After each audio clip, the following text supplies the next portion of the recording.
we did have a bombshell, so to speak, that took place right before the show started.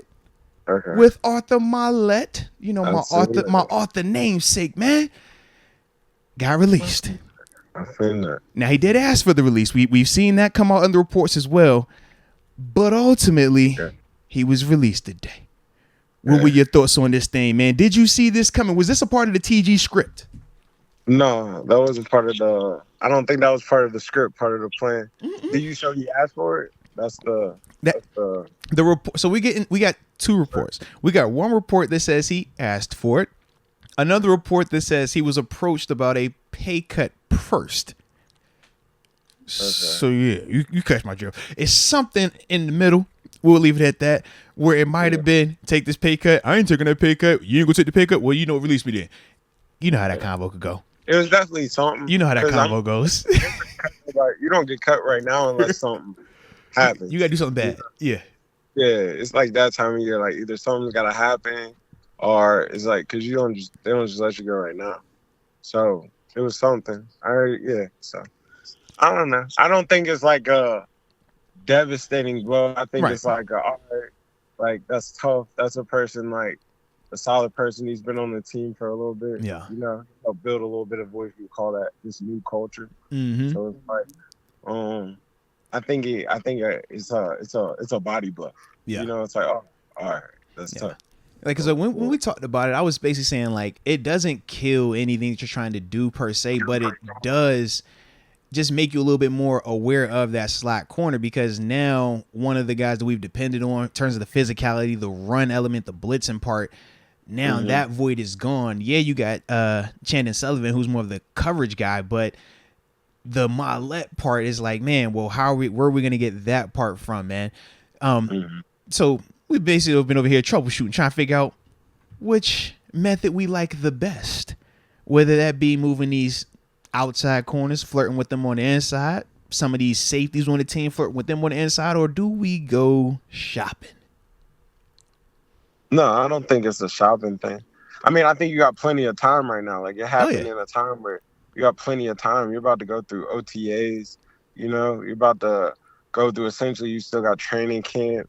You still got a little bit of some summertime. So it's like at OTAs, I'm sure they'll test some stuff out, But that's what made it so crazy. That's what made it so just shocking to me that this happened now, that he would even, I could understand slightly why Maulet might ask for the release now, but at the same time, it's just like, man, it's early in the process. Early. It's still a lot of time to go before, like week one. Right. You still really got a whole summertime in it because you got OTAs, then it's like you get that 6 weeks off. That's like summertime and NFL time. And then you come back to training camp. So it's like they get to go see what in OTAs they might do something. They might try to put JPJ. They'll probably leave JPJ outside. They'll probably leave Pat outside. But they got a couple people they can throw inside real quick and just see if they like it.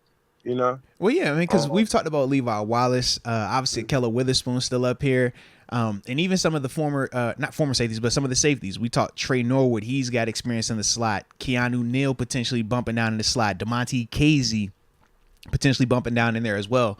So it's like, man, we've seen a lot of potential options, Yeah, 100%. Now, so there's a lot of different options they can do. Yeah. Now, are you concerned in any way about the fact that these dudes primarily play other positions and this would be their secondary position? Whereas when we're talking about Maulet, that's his primary thing. And obviously that's why the production was there the way that it was. No different. We're talking Mike Hilton or Cam Sutton. Like that's what they primarily do. So is there a concern there for you? Right. No. No. Because I think it's part of being the position. I think it's part of football. Like that's where it's more like D-back now is like a position. Like D-back. It is, bro. It's like, the more you could do. The nickel, the safety.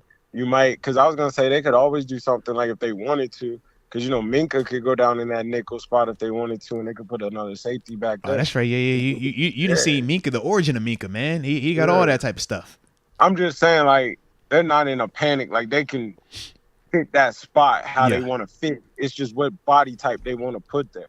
Like, I think he was kind of the body type. Maulet had that body type that is it could cover it, but it fit the run pretty well. Yeah. You know, similar to a Mike Hilton. Like it's like that. I'm willing to really step up in this run. I don't know whether it's super duper gonna step up in that run, but he give you an aspect more at the corner spot of it. You see? So it's just a matter of it's just a matter of what you want to put. You know, you could sneaky kind of put something and put Neil back there around there, and then it's like now you got more of a physical guy. Yeah. You know, but there's not as much as your cover guy. So it's just they might mix and match it a little bit. So you might see like sometimes you see the big roll, you might see a little nickel, a big nickel, however they want to do it, but they'll still get what they're looking for. Now, out of that spot. Well, being that you are the defensive coordinator, you know, at your college and everything like that, I mean, what would you do? Okay, what would you do if this was you? If you were the DC of the Pittsburgh Steelers right now, how would we handle in the slot under TG's defense, man? And don't give me that 3-3-5. I don't want to hit that at the NFL level, man. I'm not hearing no 3-3-5 talk today. No, I love the 3-3-5. But I would put something like a Neil there. I put somebody that can fit the run a little bit. Okay. Where I can get through my blitzes. I can still run all the fire zones because Pittsburgh wants to run fire zones. Yeah. So they're not looking for that guy to be a super duper cover guy. They're looking for somebody that can blitz that spot, who can kind of fit that edge. Kind of almost like it's almost like they're trying to get bruh. Yeah, they're trying to throw a linebacker out of it.